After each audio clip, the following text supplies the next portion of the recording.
तो उनकी भी जो बचपन की कहानी है वो इस तरह की है कि बहुत ही वो नरेंद्र जो थे वो बहुत ही कहते हैं ना जैसे शैतान युवक जैसे होते हैं, तो माँ उनको बहुत संभालती थी। माँ बहुत भक्ति भाव वाली थी और कोशिश करती थी कि भक्ति की तरफ इनका मन लगे। तो जब वो एक बार अपने दोस्तों के साथ खेल रहे थे और फिर ऐसे ही आपस में वो बात कर रहे थे कि वो क्या बनेगा, ये क्या बनना चाहता है, तो हर एक ने अपनी अपनी बात बताई। उस समय वकील बहुत पॉपुलर होते थे, तो वकील बनना है, किसी ने ऐसे कहा, फिर किसी ने अपनी बात कही। तो वो सामने ही रोड पे से तांगा जा रहा था, उस ज़माने में तांगे चलते थे। तो तांगे में वो जो गाड़ी चलाता है उसको कोचवान कहते बंगाल में थे ना। तो उसने वही अपनी शैतानी में जवाब दिया कि ये है ना जो कोचवान, मैं ये कोचवान बनना चाहता हूँ, मुझे घोड़ा चलाने में बहुत मज़ा आता है। तो माँ खड़ी थी, तो माँ ने सुना ये बोल रहा है कोचवान, तो उसको मतलब थोड़ा सा ऐसा लगा कि क्या बोल रहा है, कोचवान बनना चाहता हूँ। तो माँ उसको लेकर के गई अंदर और फिर उसने कहा अच्छा तेरे को कोचवान बनना है ना? हाँ कोचवान बनना है। तो उनके घर में वो चित्र लगा हुआ था, श्री कृष्ण अर्जुन को सारथी बन करके वो जो चित्र है घोड़ा गाड़ी वाला, तो वो वाला चित्र जो है दीवार पर लगा हुआ था। तो उन्होंने कहा अच्छा तेरे को कोचवान ही बनना है ना, तो ये जो श्री कृष्ण कोचवान है ना, ऐसा कोचवान तू बन के दिखाना।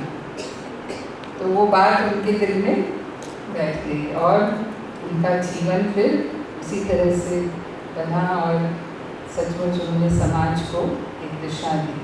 जैसे श्री कृष्ण ने जागृति लाई, ऐसे उन्होंने भी समाज में वैसी ही जागृति लाई। तो कहीं ना कहीं माँ होती है। महात्मा गांधी भी वो अपनी आत्मकथा में लिखते हैं कि आज मैं जो कुछ भी हूँ और जो भी आज़ादी के लिए मैं कर पाया, कहीं ना कहीं मेरी माँ ने मुझे वो संस्कार दिए कि जब मैं विदेश में पढ़ने गया, तो विदेश में पढ़ने जाते वक्त माँ ने, क्योंकि उन्होंने जो वकालत की थी वो इंग्लैंड में थी, तो माँ ने कहा कि मेरे से जब तू 2 प्रतिज्ञा करेगा तब मैं तुझे विदेश पढ़ने जाने दूँगी, नहीं तो मेरी छुट्टी नहीं है। तो वो प्रतिज्ञा थी ब्रह्मचर्य का पालन करना है और ये मांसाहार नहीं करना है।